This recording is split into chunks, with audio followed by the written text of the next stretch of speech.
C'est le travail qu'on aime, marcher dans la merde. Je reviens de courir, j'ai pris une petite crêpe. C'est très bon les crêpes. En pleine campagne plévénoise. Joli goûter, vous me direz. Et puis avec du miel c'est toujours meilleur. J'ai pas mis de beurre aujourd'hui, mais en tout cas il y avait du lait dans la recette. Et ce lait, il vient forcément de la vache, vous me direz. Mais comment c'est fait aujourd'hui le lait? On va voir comment on fait du lait avec Pierre-Luc. D'ailleurs, t'es qui? Je me le présente, Pierre-Luc Le Gall. Bien essoufflé. Ouais. Ça fait un petit moment qu'on court. Agriculteur sur la commune de Plébin et ami d'enfance à Marco, producteur de lait. Et on continue l'aventure à la recherche des ingrédients et des aliments qui composent mon bol alimentaire, mais peut-être le vôtre. Alors pour vous inspirer et vous donner des idées de recettes ou en tout cas des aliments à consommer pour courir ou faire le sport que vous aimez, Pierre-Luc nous reçoit dans sa ferme à Plébin, contrée d'enfance où nous avons vécu tous les deux. Lui, il y vit encore. Il élève des vaches avec son père. Ils ont un robot de traite. L'agriculture est moderne et raisonnée. Ils ont réussi à coordonner leur vie de famille et leur activité professionnelle pour produire du lait de qualité. Ils vont nous montrer comment ils font ça aujourd'hui. Allez, on y fonce, en courant bien sûr. Donc on est pas mal dans la campagne plévénoise, on a une belle vue en plus. On est très bien. On est très bien. Donc toi tu es là depuis longtemps, de toute façon ça fait un moment qu'on se côtoie, que je vois cette ferme là, mais toi tu as un parcours paysan qui remonte à quelques années et qui est plus récent dans ton activité où tu t'es installé. Voilà, j'ai fait le pas de m'associer avec mon père. Et avant, j'étais salarié sur l'exploitation déjà. Ouais. Donc, comme ça a pu m'aider à prendre mes marques ici, à voir si l'entente avec mon père, même si on se connaît depuis longtemps, travailler ensemble, des fois ça peut être compliqué, mais ça se passe très bien. Donc c'est une exploitation spécialisée en vaches laitières. Ok. De race Primostein, donc les noires et blanches qu'on voit dans les champs. Donc ici il y a, allez, on va dire 110 vaches à peu près. Et on a le droit de produire, donc on a une référence avec la laiterie de 1 100 000 litres de lait par an. On produit tout le fourrage sur la ferme. Ok. Et ensuite on élève tous les génisses pour le renouvellement du troupeau. Pour nourrir tout ce monde-là, on a 130 hectares à cultiver. Et tu cultives quoi toi? Principalement de l'herbe, beaucoup d'herbe, du maïs fourrage et un petit peu de céréales donc, pour la paille et récupérer le grain, l'orge, que l'on met au robot pour donner un petit complément à vache pour la production laitière. Le matin, les vaches vont faire un petit tour dehors et à leur retour à l'étable, on s'est équipé pour aller affourager l'herbe, on appelle ça. Donc, du coup, tous les jours, on va chercher un peu d'herbe fraîche au champ. Okay. Et comme on peut voir, les vaches se régalent. L'herbe, c'est le plat le plus équilibré, le plus riche que la vache puisse trouver naturellement. Un patrimoine, on va dire, qui me tient à cœur de développer et de faire perdurer sans rentrer dans la démesure et faire quelque chose de raisonné, bien, où je me plais. Déjà, passer la salle de traite au robot, c'est une sacrée évolution. Heureusement qu'il y a la robotique dans l'agriculture pour aider les éleveurs, parce que trouver la main-d'œuvre c'est de plus en plus compliqué aussi. On peut voir, du coup, on s'est équipé de robots, plus un robot repousse-fourrage qui repousse toute la journée l'herbe et le maïs pour que les vaches aient à manger à volonté toute la journée. Ça te délaisse d'un temps de travail quand même qui est pas nécessaire non plus. La main de l'homme n'est pas nécessaire là-dessus. Non, et puis s'il faut faire ça à la fourche physiquement, elle mange 6-7 tonnes d'herbe au maximum par jour, plus 3 tonnes de maïs. Ça fait un peu de coup de fourche quoi. Si on veut préserver notre dos, nos épaules, on est obligé de s'équiper. En moyenne, les vaches passent 2,5 fois par jour. Sur le robot? Sur le robot, oui. Ok. En moyenne, une vache, ça produit combien de litres de lait par jour? Ici, on est sur 30 litres de lait par jour, en moyenne sur l'année.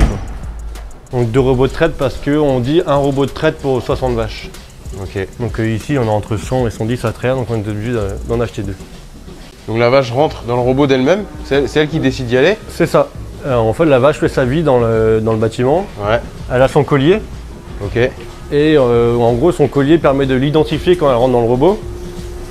Et à partir de là, il y a tout un logiciel de suivi. Donc ça sert à savoir la santé de la mamelle, la température du lait. Après, il calcule le temps de traite et le débit de lait. Okay. Et en plus de ça, le collier calcule le temps qu'elle passe à manger, à ruminer et à dormir. Et donc Ok. avec tous les infos combinées, le logiciel nous dit bah attention, cette vache-là, va voir. Mais bon, en général, l'éleveur que l'on a, on le sait en même temps que le logiciel, voire avant. Tu as quand même une présence quotidienne sur l'élevage, évidemment. Bah, si on parle en temps de travail, on va dire entre moi et mon père, c'est 10 heures chacun, donc c'est 20 heures de boulot par jour. On est tout le temps en train de courir dans tous les sens. Ok. Et les jours où on a un peu mal au dos, un peu mal aux mains, aux poignets, bah, on va moins vite, on fait moins de choses. Et le boulot avance moins bien, donc c'est important de préserver sa santé. Qu'est-ce que tu fais pour te préserver? Du sport, Ok. beaucoup de sport. Tu fais quoi comme sport? Foot et course à pied. Un très bon coureur d'ailleurs. Marathonien. Marathonien. Avec toi, on l'a fait en même temps. C'est vrai. Marathon qu'il a bien mené. Belle prépa et beau résultat en plus. Ouais, pas trop de prépa, mais beau résultat. Ouais. Et effectivement, on disait que tes vaches, elles pâturent, elles vont à l'extérieur. Tu leur fournis de l'aliment de qualité et elles ont une qualité de vie sur la station, sur l'étable qui est optimisée. Parce que toi, derrière, tu as aussi des enjeux de production et de fournir du lait en conséquence aussi. Et toi aussi, de te sortir un salaire derrière. C'est ça. Exactement. T'as tout résumé. Tu as un élevage raisonné. Ah oui, oui, ça reste un élevage familial. J'ai pas précisé tout à l'heure, mais je suis la 5e génération de Le Gall, du coup, sur l'exploitation. Donc, À noter. à noter, c'est rare. Il y a toute une gestion derrière les fermes pour être... on est quand même en France les fermes les plus vertes qui existent au monde, tout en étant quand même économiquement viable. Donc je pense qu'on a un modèle Ouais. à suivre dans le monde tout simplement. Que le consommateur se rende compte que acheter français c'est important. On essaye de mettre le moins de pesticides possible, le moins d'engrais, travailler au maximum avec nos lisiers et nos fumiers. Faire les rotations les plus intelligentes possibles pour garder les champs propres. Enfin, il y a toute une gestion derrière qui fait qu'on est quand même une agriculture plutôt verte, quoi. La laiterie nous rachète tout ce qu'on produit. Ok. On s'engage à prendre ton lait toutes C'est les ça. semaines. Ou tous les jours, c'est quand? C'est tous les 3 jours. Tous les 3 jours. Donc le lait, une fois produit ici, il va dans une grande cuve et il est réfrigéré à 3 degrés. Ok. Et donc tous les 3 jours, le laitier passe et envoie ça à la laiterie et là il est transformé après. Ok. Bon, et d'ailleurs, du coup, ces laiteries, là, ce système laitier, qu'est-ce qui t'a fait prendre le choix de poursuivre avec eux là? On va dire que toutes les laiteries, niveau tarif, se tiennent, se suivent. Ouais. Donc du coup, qu'on aille chez l'un ou chez l'autre, pour nous, la rémunération, ça ne changera pas grand-chose. Ok. Après, sur le volume de lait que l'on produit, tout transformer serait beaucoup trop compliqué pour nous. Il faudrait presque une vingtaine de salariés. Moi, ce qui m'intéresse, c'est la partie technique des vaches. Ouais. Et non pas trop la partie commerciale, quoi. On peut souvent entendre parler de pourquoi vous ne vendez pas votre produit vous-même et pourquoi vous ne créez pas votre marché, parce que c'est un autre travail aussi. C'est exactement ça, les laiteries font ça très bien, avec des marques fortes dont tout le monde a confiance. Ouais. Et certains se lancent, ils y arrivent, c'est très bien. Je préfère m'occuper de mes vaches que d'aller faire des marchés, d'aller démarcher des grandes surfaces pour vendre mes yaourts. Yes. Allez.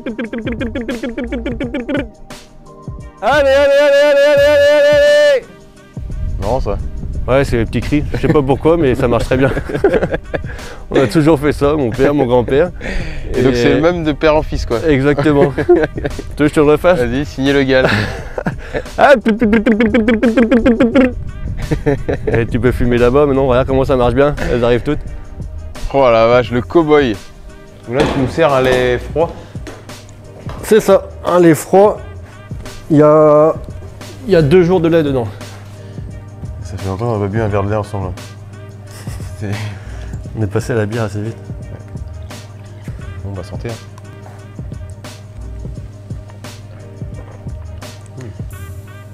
Il y a de l'avenir, je Ouais. pense que la France aura besoin de ses paysans, Carrément.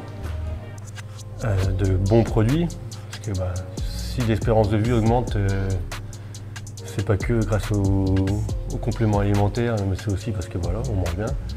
C'est important, il va falloir garder cette dynamique, qu'il y ait des jeunes à avoir envie de s'installer et de reprendre des exploitations qui arrêtent. J'ai entendu parler de 4 estomacs, de digestion lente. Ça marche comment la vache? Alors la vache, elle ingère, Ouais. ça rentre, ça commence à être digéré, ça ressort, elle recrache rumine, dans sa bouche. elle recrache dans sa bouche, elle rumine, Ouais. du coup elle salive dessus et elle réavale. Et Ok. le fait de saliver, ça maintient le pH de l'estomac à bonnes conditions pour que toutes les bactéries fonctionnent le mieux possible. Ok. Et une fois que toute la matière est digérée, bah, elle bouge quoi, tout simplement. Ok. Et donc 4 estomacs. C'est ça, enfin un estomac et 4 parties dans l'estomac. 4 parties. Ok. Les politiques ont l'air de commencer à se rendre compte qu'il va manquer de paysans. Donc, en tant que jeune agriculteur, on est quand même suivi, on a des aides pour démarrer. Et puis là-dessus, on n'a pas trop à se plaindre, on va dire. Ok, tu t'en sors toi aujourd'hui? Aujourd'hui, ouais, on s'en sort. Mais il faut être bon, il faut être là tout le temps. Moi, j'ai passé une super semaine avec toi. Oh, merci Pierrick de me faire découvrir la campagne. Ah, est-ce que tu veux bien continuer l'aventure avec moi? Et voilà, hein. Comme quoi le cliché paysan, il suffit de mettre un peu de paille et on y croit. Quoi. Ouais. Toi, tu prends du plaisir de toute façon? Ouais, j'adore ce que je fais. Tu t'entretiens bien quand même, tu essaies de privilégier le sommeil et ta qualité de vie. Ouais, 7 heures de sommeil par nuit, c'est bien, c'est important, parce que quand t'as un coup de barre l'après-midi, t'es marche inefficace aussi. Et le sport, un peu de sortie entre collègues pour changer les idées aussi. Du coup, je t'ai coupé, mais tu étais sur ta notion de plaisir et pouvoir passer autant de temps dans ta ferme, il faut en prendre du plaisir. Ouais, il n'y a pas le choix. De toute façon, agriculteur, c'est un métier passion, donc on se lève, on n'est pas là en train de traîner dans le lit, oh la merde aujourd'hui, non, on se lève et la journée est partie, c'est à fond quoi. Et ça change tout le temps, un coup t'es à semer, un coup t'es autour des vaches, un coup c'est les récoltes. Donc voilà, le métier évolue tout le temps quand on voit de la salle de traite ou encore les systèmes d'avant ou aux robots où on regarde la vache rentrer, se faire traire toute seule et ressortir. Il y a toujours l'évolution dans le métier.